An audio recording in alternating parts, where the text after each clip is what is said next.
రాష్ట్ర వ్యాప్తంగా మత్తు పదార్థాల మత్తు పానీయాల మీద యువత పూర్తి ఆగమై ప్రధానంగా అఘాయిత్యాలు జరుగుతున్నటువంటి ఈ సందర్భంలో ప్రభుత్వాలు చర్యలు చేపట్టకుండా నామమాత్రంగా అక్కడక్కడ పట్టుకున్నట్టుగా కేసులు చేసినట్టుగా చేస్తున్నది తప్ప ఎక్కడక్కడ ఉక్కుపాదం మోపే విధంగా చర్యలు చేపట్టడం లేదు.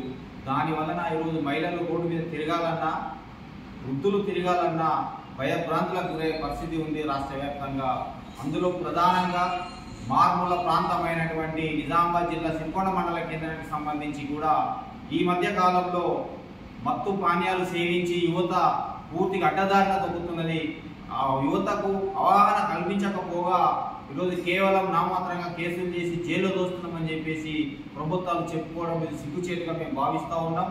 అంతేకాదు ఈ మండల కేంద్రంలో పక్కపక్కల ఉన్నటువంటి మండల కేంద్రంలో కొంతమంది అధికార పార్టీ పదంతో అధికార పార్టీ అండదండలతో వైన్స్లను పట్టుకొని గ్రామాలలో విచ్చలవిడిగా వైన్స్ టెండర్లు వేయించి బెల్ట్ షాపులను ప్రోత్సహిస్తున్నారు. వాటి మీద చర్యలు తీసుకోవాలని చెప్పేసి గత 6 నెలల క్రితం నుంచి మేము కోరుతూనే ఉన్నాం. అయినప్పటికీ కూడా ఎక్కడ కూడా దాని మీద చర్యలు చేపట్టకుండా ఎవరైతే ప్రెస్ వాళ్ళు రాస్తున్నారో మీడియా వాళ్ళు రాస్తున్నారో వాళ్లకు ఫోన్లు చేసి బెదిరించేటటువంటి స్టేజ్కి తీసుకుపోయారనంటే ఇది ఎటువైపు పోతున్నదో ఆలోచన చేయాల్సిన అవసరం ఎంతైనా ఉన్నది. అంతేకాదు గ్రామాలలో స్వయాన వైన్స్ ఓనర్లే టెండర్లు వేయించి మరి టెండర్లు ఈరోజు ఒక్కొక్క బీర్ మీద ఒక కోటర్ మీద 10 నుంచి 20 రూపాయలు దండుకునే విధంగా ప్రోత్సహిస్తూ ఉన్నారు. యువత కూడా దానికి మత్తు పానీయాలకు బానిసలే ఈరోజు ఇల్లులను నాగం చేసుకొని సంసారాలను నాశనం చేసుకుని ఆరోగ్యాల పాలై చనిపోతూ ఉన్నారు.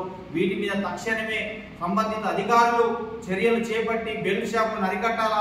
ప్రభుత్వం ఇచ్చినటువంటి ఆనాడు కాంగ్రెస్ పార్టీ ఎన్నికల హామీలో బెల్ట్ షాపులను అరికడతామని చెప్పేసి కంటపదంగా చెప్పినటువంటి ప్రభుత్వం ఈరోజు దాని గురించి మాట్లాడకుండా ఊసెత్తకుండా కేవలం ఆదాయం కొరకే ఈరోజు టెండర్లు నడిపించి ఈరోజు బెల్ట్ షాపులను నడిపించే విధంగా ప్రభుత్వాలు కొనసాగుతున్నాయి.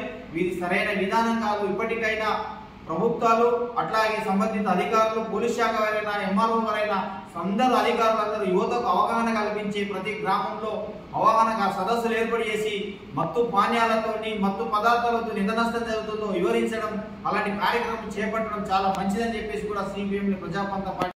అంతేకాదు అధికార పార్టీలో ఉన్నటువంటి కొంతమంది గ్రామాలలో బెల్ట్ షాపులను ప్రోత్సహించే విధంగా చర్యలు చేపడతా ఉన్నారు. వాటిని అరికట్టాలా.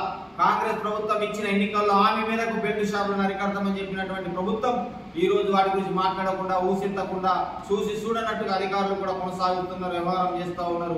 అదే విధంగా కొనసాగితే ఖచ్చితంగా సిపిఎంఎల్ ప్రజాపంత పార్టీ ముందు బాగానే ఉండి వాటిని అరికట్టే విధంగా చర్యలు చేపడతాయని చెప్పేసి కూడా ఈ సందర్భంగా మేము హెచ్చరిస్తా ఉన్నాం.